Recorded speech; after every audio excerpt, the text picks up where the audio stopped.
Fred? E aí a perua falou, tá afim? E eu disse, agora não.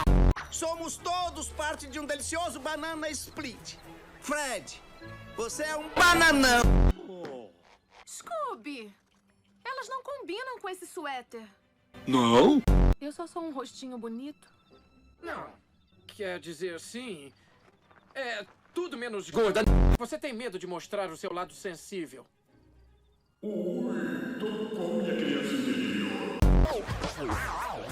Ninguém é burro de acreditar nisso aí. Quem é a mocreia velha?